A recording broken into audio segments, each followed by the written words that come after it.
Perkenalkan, saya Fatima Azahra dengan NIM 241086-2009. Pentingnya regulasi dalam industri kreatif. Industri kreatif bergantung pada aset tak berwujud seperti ide, narasi, desain, dan juga konsep visual. Nah, aset ini rentan untuk disalin, digandakan, hingga dipakai ulang tanpa adanya izin dari pembuat karya asli. Nah, kondisi ini tuh membuat karya hukum menjadi fondasi dasar dalam pembangunan industri. Regulasi memberikan perlindungan kepada pencipta agar karya dapat digunakan dan dikembangkan secara aman. Regulasi juga memastikan proses produksi dan distribusi berjalan dengan tertib. Kerangka hukum memberi kepastian bagi pelaku kreatif dalam mengelola hak ekonomi, hak moral, dan juga hak distribusi. Regulasi berfungsi sebagai fondasi yang menjaga keberlanjutan industri serta menciptakan ruang usaha yang stabil bagi produsen, distributor, dan juga investor. Regulasi juga mengurangi risiko kerugian akibat pembajakan dan pelanggaran hak kekayaan intelektual. Tanpa adanya perlindungan hukum, karya menjadi mudah untuk dicuri atau digunakan oleh pihak lain tanpa imbalan. Perlindungan hukum menjadi sarana penegakan hak pencipta melalui transaksi administratif dan pidana. Mekanisme ini membuat pelaku industri memiliki posisi hukum yang kuat saat menghadapi pelanggaran. Perlindungan HKI atau hak kekayaan intelektual juga memastikan bahwa nilai ekonomi sebuah karya tetap berada pada penciptanya. Dilihat dari sisi ekonomi, regulasi memberi kepastian bagi pelaku usaha dan pihak yang ingin berinvestasi dalam sektor kreatif. Ketika aturan melindungi proses produksi dan nilai ekonomi karya, industri bisa tumbuh menjadi lebih cepat. Kepastian hukum mendorong pembiayaan, kolaborasi lintas sektor, dan juga ekspansi pasar. Aturan yang jelas juga meningkatkan daya saing produk kreatif karena investor dan pelaku usaha dapat mengukur risiko dengan lebih akurat. Nah, selanjutnya saya akan membahas Undang-Undang Nomor 33 Tahun 2009 tentang perfilman. Dasar hukum utama yang mengatur sektor kreatif adalah Undang-Undang Republik Indonesia Nomor 33 Tahun 2009 tentang perfilman. Undang-undang ini diterbitkan untuk menggantikan Undang-Undang Nomor 8 Tahun 1992 sebagai penegasan bahwa negara bertanggung jawab untuk memajukan perfilman sejalan dengan dinamika masyarakat serta kemajuan ilmu pengetahuan dan teknologi. Undang-undang ini dirumuskan berdasarkan asas seperti kemanusiaan, kebersamaan, kepastian hukum, dan juga kemitraan. Film berfungsi sebagai sarana pendidikan, informasi, hiburan, pelestarian budaya, dan juga sebagai pendorong ekonomi. Tujuan utamanya yaitu meliputi pembinaan karakter, peningkatan kecerdasan, serta penguatan persatuan. Larangan isi film diatur secara rinci dalam pasal 6 yang mencakup pelarangan konten yang 1. Mendorong kekerasan sadis, perjudian, atau penyalahgunaan narkotika. Yang kedua, menonjolkan pornografi. Ketiga, memprovokasi pertentangan suku, ras, agama, dan antar golongan atau sara. Dan yang keempat, menistakan, melecehkan, atau menodai nilai-nilai agama. Selain itu, sebagaimana dituliskan dalam pasal 7, film juga wajib mencantumkan penggolongan usia penonton seperti semua umur atau SU, 13 tahun atau lebih, 17 tahun atau lebih, dan 21 tahun atau lebih. Dalam pasal 57 juga mewajibkan setiap film dan iklan film yang akan diedarkan dan atau dipertunjukkan untuk memperoleh surat tanda lulus sensor atau STLS setelah dilakukan penyensoran. Undang-Undang Nomor 33 Tahun 2009 mengatur mekanisme persaingan usaha agar industri dapat berkembang secara sehat. Pelaku usaha wajib mengutamakan film dari Indonesia serta memanfaatkan sumber daya yang ada di dalam negeri terlebih dahulu. Terdapat larangan integrasi vertikal dan pembatasan jam tayang agar tidak terjadi dominasi pasar oleh satu pelaku usaha tertentu. Ketentuan lain melarang perjanjian yang dapat menghambat pasokan film.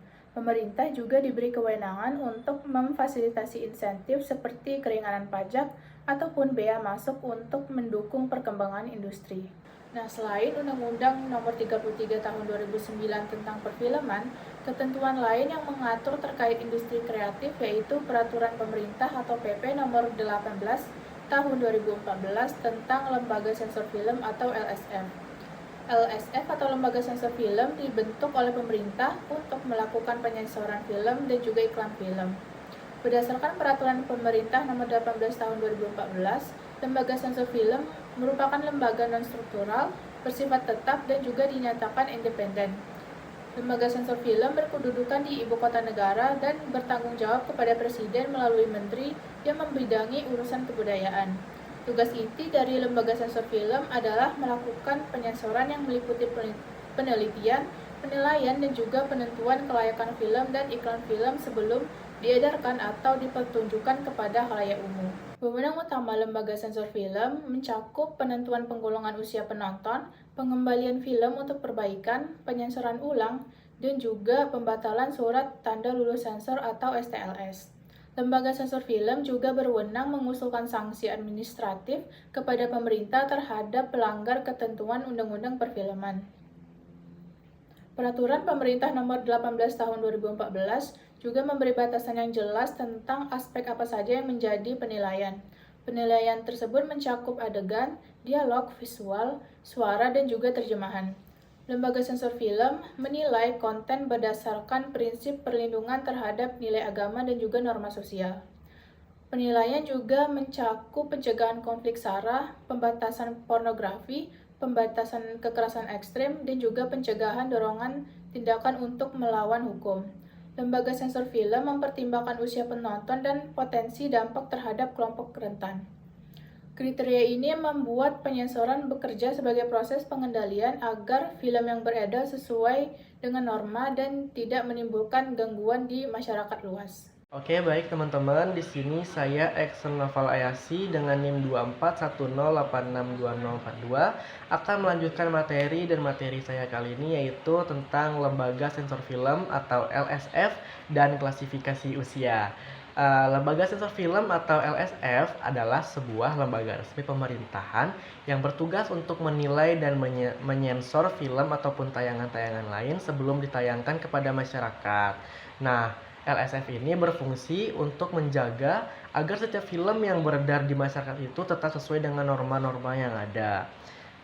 Maka dari itu, melalui penyensoran dan klasifikasi usia, LSF memastikan kepada penonton, terutama anak-anak dan remaja, agar mendapat tontonan yang lebih aman dan sesuai dengan usianya. Nah, di sini materi yang pertama yaitu tugas dan wewenang dari LSF itu sendiri. Nah, jadi LSF ini bekerja berdasarkan Undang-Undang Nomor 33 Tahun 2009 tentang perfilman. Nah, di dalam undang-undang ini tuh dijelaskan bahwasannya LSF memiliki tugas sebagai berikut, yaitu melakukan penyensoran terhadap film maupun iklan dan tayangan-tayangan lain sebelum ditayangkan. Menilai dan menentukan kelayakan suatu film sesuai norma hukum, norma sosial, norma budaya, dan juga moral yang ada di masyarakat. Kemudian memberikan keputusan apakah film tersebut layak, apakah film tersebut lulus penuh, harus dipotong, atau tidak boleh ditayangkan sama sekali.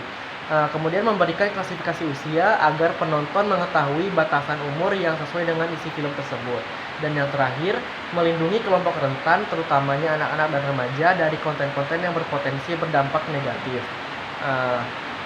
Nah, yang kedua, untuk proses penyensorannya, bagaimana sih LPS itu melakukan penyensoran? Nah, jadi proses penyensoran yang dilakukan oleh LPS ini, LSF ini melalui beberapa langkah yang sistematis, teman-teman. Yang pertama, produser atau distributor itu mengajukan film secara resmi kepada LSF ini, yang kemudian film tersebut ditonton penuh oleh panel penilai. Yang biasanya panel penilai ini terdiri dari beberapa anggota LSF dengan latar belakang seperti hukum, pendidikan, budaya, maupun latar belakang perfilman. Nah, selama penilaian ini, mereka akan mencatat elemen-elemen sensitif seperti kekerasan, adegan seksual, penggunaan bahasa kasar, penyalahgunaan narkoba, ujaran kebencian, isu SARA, ataupun konten-konten lain yang bisa memicu keresahan publik. Nah, panel ini memberikan rekomendasi tindakan apakah adegan tertentu tersebut akan dipotong, diblur, atau cukup diberikan klasifikasi usia yang lebih tinggi lagi. Dan yang terakhir, LSF ini akhirnya mengeluarkan sertifikat sensor resmi yang diberikan kepada produser yang nantinya menjadi izin tayang film tersebut. Nah, tanpa sertifikat ini, film itu tidak boleh nih diputar atau ditayangkan di bioskop, televisi, maupun platform-platform sosial, platform-platform lainnya. Dan yang kemudian yaitu terkait klasifikasi usia yang diterapkan oleh LSF ini. Nah, untuk di Indonesia itu sendiri menggunakan beberapa kategori klasifikasi usia untuk memandu penontonnya. Yang secara umum itu dikenal dengan kategori seperti SU, 13 plus, 17 plus, dan juga 21 plus. Tetapi dalam prakteknya juga perfilman nasional itu memakai kategori seperti R, RBO, dan juga D. Nah, untuk penjelasannya yang pertama untuk SU atau semua umur. Nah, biasanya konten-konten ini berisi dengan konten yang aman untuk anak-anak dan juga keluarga. Biasanya tidak mengandung kekerasan, tidak adanya unsur seksual, dan juga konten ini menggunakan bahasa-bahasa yang sopan. Contohnya itu seperti film animasi anak, film edukasi, dan juga film keluarga. Yang kedua untuk klasifikasi RBO atau remaja dengan bimbingan orang tua, kontennya itu masih aman, tapi ada tema-tema yang mungkin perlu pendampingan dan pengawasan orang dewasa. Biasanya mengandung konflik ringan, percakapan emosional, dan juga isu-isu sosial yang masih dalam kategori yang ringan. Nah, contohnya itu seperti film drama remaja, film petualangan, dan juga film-film yang ada sedikit ketegangan. Yang kemudian yaitu klasifikasi kategori R atau remaja. Kalau dalam usianya itu yaitu 13 plus. Konten yang terdapat dalam kategori ini mulai lebih kompleks, teman-teman. Terdiri dari kekerasan ringan hingga kekerasan sedang, terus ada tema-tema percintaan remaja dan juga konflik emosional yang kuat, dan juga menggunakan bahasa yang kasar namun tidak terlalu vulgar. Nah, contohnya itu film coming of age remaja dan juga film action ringan. Dan terus di sini ada kategori D atau dewasa, umur 17 plus. Konten yang dibawakan itu lebih berat lagi. Yang terdiri dari kekerasan yang lebih jelas, tema-tema yang gelap ataupun tema emosional, dan juga terdapat beberapa bahasa kasar dan juga adegan seksual yang non eksplisit. Nah, biasanya seperti film thriller, kriminal, maupun drama intens. Contohnya itu seperti film detektif dan juga film-film action lainnya.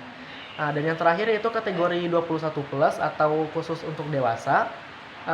Dan ini menjadi kategori yang tertinggi dengan mengandung konten-konten yang benar-benar ditujukan untuk penonton dewasa. Yang isinya itu ada kekerasan yang intens, isu-isu psikologi yang berat, tema-tema sensitif seperti kejahatan, trauma, dan juga politik ekstrim, dan juga ada adegan-adegan dewasa lainnya. Contoh filmnya itu seperti film psychological thriller, film-film horor, dan juga film-film kriminal yang gelap. Nah, untuk biasanya selain dari LPS ini juga ada juga seperti sensor mandiri, sensor dari diri sendiri ataupun sensor dari kita sebagai produser suatu tayangan. Nah, apa sih bedanya dari sensor dengan self regulation ini? Jadi perbedaannya itu sensor dilakukan oleh lembaga resmi pemerintahan seperti LSF ini, teman-teman, dan sifatnya itu wajib dan mengikat. Sementara itu self regulation adalah pengaturan dan penyuntingan mandiri oleh industri film, misalnya untuk memastikan naskah tersebut dan adegan tersebut tidak melanggar norma-norma sebelum dikirim ke LSF. Jadi intinya sensor adalah kontrol eksternal dan self regulation adalah tanggung jawab internal kita sebagai produser film. Halo teman-teman semuanya, perkenalkan nama saya Liwa Urahmaini dengan NIM 2410862045. Nah, di sini saya akan melanjutkan materi yakni mengenai aspek hak cipta dan kontrak perfilman. Yang mana nanti akan dibahas mengenai Undang-Undang Hak Cipta, yaitu Undang-Undang Nomor 28 Tahun 2014, lisensi dan juga kontrak, serta isu pembajakan film. Nah, kira-kira apa sih yang bakal dibahas? Yakni yang akan dibahas mengenai aturan penting di dunia film, yaitu hak cipta dan kontrak. Kira-kira teman-teman pernah nggak bertanya-tanya, kira-kira siapa sih sebenarnya pemilik resmi dari sebuah film itu? Nah, untuk menjawab pertanyaan tersebut, marilah saya akan membahas mengenai aturan-aturan dasar atau regulasi nih yang melindungi karya film di Indonesia untuk memastikan pembuatan film dibayar dan mencegah film dicuri atau dibajak. Nah, yang pertama yaitu Undang-Undang Hak Cipta, Undang-Undang Nomor 28 Tahun 2014. Nah, ini merupakan kitab suci yang akan melindungi semua karya kreatif termasuk film-film yang ada di Indonesia. Kira-kira bagaimana sih film itu di mata hukum? Nah, film itu disebut sebagai karya sinematografi, yang mana artinya rekaman gambar bergerak atau video yang kita tonton di bioskop, televisi, atau layanan streaming lainnya. Nah, kira-kira siapa sih sebenarnya pemilik film itu sendiri? Nah, dalam Undang-Undang Hak Cipta ini ada 2 jenis hak dalam film. Yang pertama, yakni hak pencipta, yaitu orang yang membuat film tersebut, yang termasuk ke dalam penulis skenario, sutradara, komposer musik, dan lain-lain. Mereka ini yang menjadi pencipta asli dari film tersebut. Selanjutnya yaitu pemegang hak cipta, yaitu orang yang membiayai. Dalam industri film, biasanya hak pencipta dibeli oleh produser film. Nah, produser film inilah yang menjadi pemilik resmi yang secara sah dalam hukum, karena merekalah yang menanggung biaya produksi dari awal hingga akhir. Lalu kira-kira apa saja sih yang dilindungi? Nah, yang dilindungi dalam Undang-Undang Hak Cipta ini ada yang pertama, hak moral atau hak nama. Ini adalah hak nama agar pencipta, misalnya seperti sutradara, selalu dicantumkan namanya di dalam film, dan orang lain tidak boleh seenaknya untuk mengubah karya tersebut, karena hak ini akan melekat seumur hidup dan tidak bisa dijual. Lalu ada hak ekonomi atau hak uang. Nah, ini adalah hak yang mendapatkan uang dari film tersebut. Kira-kira produser nih sebagai pembuat atau pemegang hak cipta punya hak eksklusif untuk menggandakan atau memperbanyak dan mengumumkan atau menayangkan serta menjual film tersebut. Nah, hak ini bisa dijual atau dialihkan. Lalu kira-kira berapa lama sih perlindungannya? Nah, film ini itu bakal dilindungi selama 50 tahun sejak awal pertama kali film itu dirilis atau ditayangkan ke publik. Nah, setelah 50 tahun, maka film itu akan menjadi milik publik sepenuhnya. Lalu, pembahasan yang kedua mengenai izin dan perjanjian kerja atau lisensi dan kontrak. Nah, di industri film itu dapat berjalan karena banyak perjanjian atau kontrak yang mengikat semua orang yang terlibat di dalamnya. Yang pertama, yaitu kontrak atau perjanjian jual beli hak. Kontrak itu adalah suatu perjanjian resmi yang mengatur hak dan kewajiban di dalam pembuatan film itu sendiri. Yang mana ada yang pertama, kontrak jual putus hak. Ini yang paling penting. Ketika penulis skenario menjual ceritanya ke produser, maka mereka akan menandatangani kontrak bahwa hak ekonominya atas cerita itu akan diserahkan atau dijual sepenuhnya kepada si produser. Nah, sebagai penggantinya, maka penulis ini akan dibayar. Lalu yang kedua ada kontrak kerja. Kontrak yang akan mengikat aktor, kameramen, dan kru lainnya, yang mana isinya jelas tentang mengenai berapa lama sih mereka bekerja, apa saja sih tugas mereka, dan kira-kira berapa sih gaji yang akan mereka terima. Lalu yang ketiga ada kontrak penjualan, yaitu distribusi. Kontrak antara produser dengan distributor atau pihak yang menyalurkan film ke bioskop seperti TV atau platform streaming lainnya. Nah, kontrak ini akan mengatur di mana sih wilayah film boleh ditayangkan dan berapa sih bagi hasil dari penayangan film itu sendiri.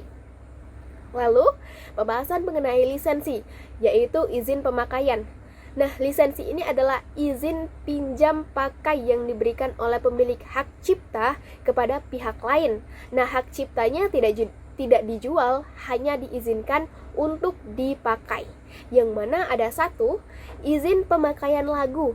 Kalau dalam sebuah film pakai lagu terkenal, produser itu harus bayar dan dapat lisensi dari pencipta lagu dan label musik. Mereka hanya diizinkan memakai lagu itu, bukan memiliki lagunya. Lalu ada izin tayang di platform, seperti platform streaming. Ketika sebuah film tayang di Netflix, WeTV, Viu, dan lainnya, itu karena produser sudah memberikan lisensi penayangan kepada platform tersebut untuk jangka waktu tertentu. Mungkin misalnya selama 3 tahun, 4 tahun, 5 tahun, atau lebih. Nah, selanjutnya nih teman-teman, mengenai masalah besar yang selama ini membahana, yaitu pembajakan film. Kira-kira apa sih sebenarnya pembajakan film? Nah, pembajakan film itu adalah tindakan mencuri film atau menggandakan dan menyebarluaskan film tanpa izin dari produser atau pemegang hak ciptanya. Nah, ini adalah kejahatan serius dan ada di mata Undang-Undang Hak Cipta itu sendiri, teman-teman. Nah, yang pertama kita akan bahas bentuk-bentuk pembajakan. Bentuk-bentuk pembajakan tuh kira-kira apa aja sih? Selama ini kita melakukannya nggak ya? Oh, yang pertama yaitu perekaman di bioskop. Nah, teman-teman atau mungkin orang-orang yang merekam film dengan kamera tersembunyi saat film masih ditayangkan di bioskop. Nah, ini adalah salah satu sumber utama dari film bajakan berkualitas rendah, teman-teman. Selanjutnya yaitu situs nonton ilegal. Nah, seperti streaming dan torrent itu akan mengunggah film ke situs web gratis agar bisa diunduh atau ditonton siapa saja tanpa bayar. Nah, ini yang paling merusak. Nonton gratis di situs ilegal yang enak tanpa iklan. Semoga teman-teman gak termasuk dari salah satu pengguna situs ilegal ya, teman-teman. Dan selanjutnya yang lain itu adalah jual beli DVD dan VCD palsu. Oke, alasannya kenapa sih pembajakan itu tuh termasuk hal jahat? Ya tentu saja karena ada pihak-pihak yang dirugikan. Yang pertama, merugikan uang. Jadi ketika film itu dibajak, produser, aktor, dan semua kru yang terlibat di dalamnya yang harusnya mendapatkan uang dari penjualan tersebut malah tidak mendapatkan biaya atau mendapatkan hasil dari film yang mereka buat karena dibajak, teman-teman. Lalu mengancam pekerjaan. Jika film terus dibajak, industri film bisa bangkrut dan ribuan orang yang bekerja di dalamnya seperti aktor, teknisi, desainer, dan lain-lain bakal kehilangan pekerjaan mereka. Lalu, sanksi hukumnya. Pelaku yang melakukan pembajakan baik yang mengunggah maupun yang menjual nih bisa dikenakan hukuman pidana penjara dan denda yang sangat besar berdasarkan Undang-Undang Hak Cipta tahun 2014. Lalu kira-kira gimana ya caranya untuk melawan pembajakan itu sendiri? Nah, caranya yaitu yang pertama dengan menutup situs ilegal. Pemerintah yang melalui Kementerian Kominfo harusnya bekerja sama dengan pemilik film untuk memblokir situs-situs nonton ilegal. Jadi buat masyarakat ataupun bahkan teman-teman yang masih nonton di situs ilegal tidak bisa lagi menonton di situs ilegal secara gratis karena itu termasuk pembajakan. Lalu melakukan edukasi. Kita harus mengajak masyarakat untuk menonton film di saluran yang legal seperti bioskop, platform streaming resmi, dan sebagai bentuk dari dukungan terhadap pekerja atau film-film yang ada di Indonesia. Assalamualaikum warahmatullahi wabarakatuh. Halo teman-teman semuanya. Perkenalkan, nama saya Lutfi Salis dengan NIM 2410862030 akan menjelaskan terkait isu kontroversial yang ada di penayangan film dalam konteks hukum media. Nah teman-teman, film seringkali memicu kontroversi ketika menyentuh isu politik, sejarah, atau bahkan agama karena teman-teman ini sangat sensitif di mata masyarakat. Nah, saya akan menjelaskan dua studi kasus terkait isu kontroversial ini. Yang pertama, studi kasus yang menyinggung politik dan sejarah. Beberapa film itu dipercaya tayang atau bahkan dilarang karena dianggap membuka kembali konflik masa lalu atau mengkritik sebuah rezim kekuasaan. Akibatnya, pembuat film atau filmmaker harus berhati-hati agar karyanya tetap lolos sensor. Nah, sedangkan studi kasus yang kedua, itu tuh menyenggol isu SARA, yang mana film bertema agama atau identitas seringkali memicu protes massa. Banyak yang mendapat petisi penolakan atau desakan revisi karena dianggap menyinggung kelompok-kelompok tertentu. Nah, kesimpulannya bagaimana teman-teman? Kesimpulannya, film bukan hanya tentang hiburan, akan tapi ia punya kekuatan untuk membentuk opini publik, dan karena itu seringkali berhadapan dengan batasan-batasan serta regulasi-regulasi tertentu untuk penayangannya. Assalamualaikum warahmatullahi wabarakatuh. Perkenalkan, nama saya Muhammad Alvin Faidullah dengan NIM 2410862020. Dan di sini saya akan membacakan porsi presentasi saya, yaitu kasus kontroversi tentang isu moral, pornografi, dan juga kebebasan berekspresi. Untuk kasusnya sendiri itu yang akan saya angkat ada dua, yaitu konten pornografi dan revenge porn di sosial media. Untuk yang pertama, revenge porn atau pornografi balas dendam merupakan bentuk kejahatan siber yang semakin marak di era digital. Kasus ini melibatkan penyebaran foto atau video intim tanpa persetujuan korban. Biasanya dilakukan sebagai bentuk balas dendam ketika suatu hubungan berakhir dengan buruk. Contoh kasusnya yaitu di Kota Loksmawe, Polres Kota Loksmawe mendapatkan laporan terkait dengan inisial NA yang melapor sebagai korban atas ancaman dan penyebaran konten pornografi oleh mantan kekasihnya. Tindakan ini melanggar pasal 27 ayat 1 UU ITE yang melanggar distribusi konten bermuatan kesusilaan tanpa izin. Tantangannya untuk para perlindungan hukum itu ketika sebelum adanya UU kekerasan seksual tahun 2022, yaitu UU nomor 12 tahun 2022, perlindungan terhadap korban cyberporn diatur dalam 3 instrumen hukum yang berbeda, KUHP, UU ITE, dan juga UU pornografi, yang menghasilkan banyaknya multitafsir yang menimbulkan UU ITE tersebut ditafsir dalam berbagai interpretasi untuk penerapannya. Dan yang kedua itu ketidakpastian hukum karena adanya inkonsistensi antara penegak hukum lintas instrumen. Yang ketiga, tumpang tindih regulasi, di mana antara regulasi itu menyebabkan kekeliruan dalam penerapannya. Dan yang terakhir, kriminalisasi korban. Dalam praktiknya, korban malah sering dikriminalisasi karena dianggap memiliki atau menyimpan pornografi, yang dimana itu melanggar pasal 6 UU pornografi, padahal mereka adalah seorang korban. Lalu setelah adanya UU kekerasan seksual tahun 2022, para korban mendapatkan perlindungan yang lebih terstruktur, seperti mendefinisikan kekerasan seksual berbasis elektronik secara eksplisit, memberikan perlindungan holistik mulai dari investigasi hingga rehabilitasi, memastikan aparat penegak hukum memiliki kompetensi dan integritas, dan juga menyediakan mekanisme restitusi atau ganti rugi bagi korban. Nah, untuk kasus selanjutnya itu saya akan membahas kasus pencemaran nama baik. Yang pertama itu adalah kasus di Jawa Pos. Karena saya melakukan studi analisis terhadap 2 artikel di Jawa Pos yang menunjukkan bagaimana framing media dapat membawa implikasi hukum. Yang pertama, itu ada pemberitaan yang menggunakan diksi yang emosional dan opini media sosial tanpa verifikasi yang memadai. Elemen suggested remedies hampir tidak ada, menunjukkan ketidakseimbangan pemberitaan. Potensi pelanggaran yang dilakukan oleh Jawa Pos pada artikel ini yaitu pasal 27A tentang pencemaran nama baik, 28 ayat 1 penyebaran berita bohong, dan juga pasal 45A Undang-Undang ITE tentang kewenangan penyidikan. Nah, untuk kasus kedua pada Jawa Pos, yaitu ada sebuah artikel yang berjudul "Netizen menduga orang tua yang menuntut 25 juta rupiah ke guru Ahmad Zuhdi adalah politikus Partai Perindo."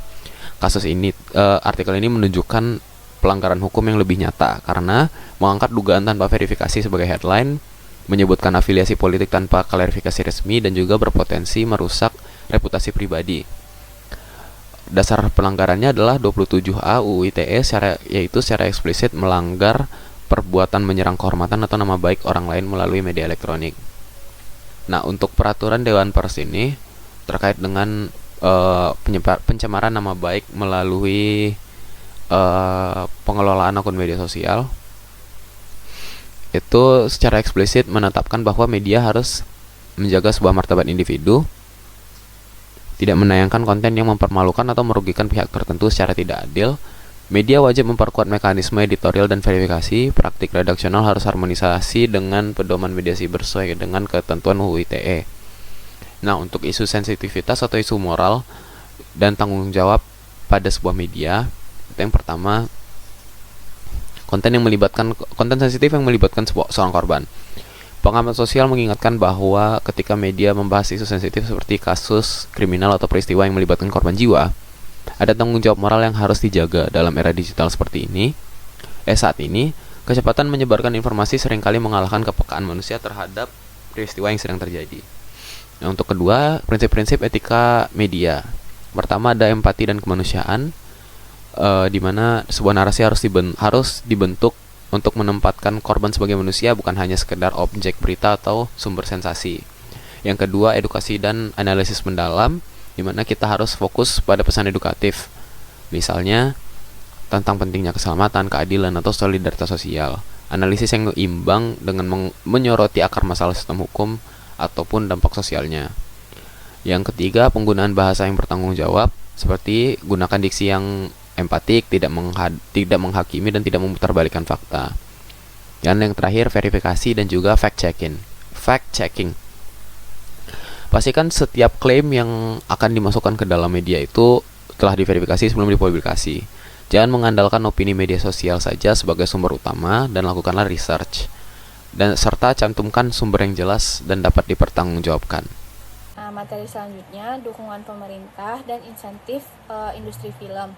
Pemerintah Indonesia pada saat ini memiliki beberapa bentuk dukungan untuk sektor perfilman, yaitu salah satunya insentif ekonomi dan pajak. Dalam beberapa tahun terakhir, pemerintah Indonesia menghadirkan berbagai insentif seperti insentif pajak atau tax allowance yang diperuntukkan untuk produksi film yang telah memenuhi syarat tertentu. Nah, yang kedua itu adalah dukungan fasilitas lokasi syuting dan perizinan produksi untuk mempermudah proses syuting. Yang ketiga itu adalah program pemerintah yang memberikan fasilitas atau subsidi promosi untuk film-film yang mengangkat budaya lokal. Nah, insentif ini ditujukan untuk meningkatkan minat investasi, mendorong lebih banyak industri film dan menjadikan Indonesia lebih menarik untuk kolaborasi antar internasional. Nah, yang kedua itu adalah pendanaan dan hibah perfilman. Pemerintah seperti Kemendikbudristek memiliki beberapa program, yaitu salah satunya dana abadi atau yang biasa atau dulunya dana kebudayaan. Terus dukungan untuk film-film short movie yang dimana memberi dukungan untuk pembuatan produksi dan pasca produksi film independen, dan juga dukungan festival film dan untuk memperluas distribusi karyanya. Nah, program pendanaan ini membantu sineas yang memiliki keterbatasan pendanaan atau finansial agar tetap mampu berkreasi agar menghasilkan karya yang berkualitas. Masuk pada materi tentang platform digital atau OTT dan streaming. Nah, tantangannya pada saat ini pada OTT dan streaming ini, contohnya Netflix, Amazon, Disney Hotstar, atau yang lokalnya seperti video, itu memiliki beberapa tantangan besar di masa kini. Nah, yang contohnya yang muncul pada saat ini, regulasi yang belum beragam. Biasanya film yang tayang pada bioskop itu sudah melewati syarat LSV, sementara film yang tayang di OTT atau streaming, yang hanya muncul di OTT dan streaming, belum melalui mekanisme yang sama. Hal ini menimbulkan beberapa problem terkait standar kesenjangan kualifikasi usia, konten sensitif, dan pengawasan konten asing. Selanjutnya itu adalah pola perubahan konsumsi penonton. Nah, pada saat ini penonton lebih sering menggunakan streaming, mengkonsumsi film lewat streaming. Pada kondisi ini, industri perfilman harus bisa beradaptasi dan industri harus tetap kompetitif tanpa membatasi kreativitas untuk membuat filmnya. Nah, pada tantangan distribusi atau hak cipta pada kondisi ini, digitalisasi membuka peluang, namun juga memiliki resiko pembajakan. Nah, maka dari itu, pemerintah dan industri film perlu bekerja sama atau meningkatkan lagi proses dalam pelindungan hak cipta, kerjasama dengan platform streaming, sistem distribusi yang lebih adil untuk seluruh pembuatan industri film, agar digitalisasi ini dapat dimanfaatkan dengan sempurna. Yang ketiga itu adalah masa depan regulasi perfilman di Indonesia. Regulasi idealnya yaitu tidak hanya berfokus kepada sensor, tetapi juga kepada edukasi, literasi media, dan klasifikasi, penguatan klasifikasi. Nah, yang kedua itu lebih fleksibel terhadap inovasi, lebih fleksibel terhadap inovasi seperti film yang menggunakan digital AI dan platform inovatif lainnya. Nah, insentif dan dukungan pemerintah sangat penting untuk memastikan bahwa sineas dapat terus berkarya, sementara regulasi yang adaptif akan memastikan industri film di Indonesia ini dapat bersaing dan tetap relevan di era digital saat ini.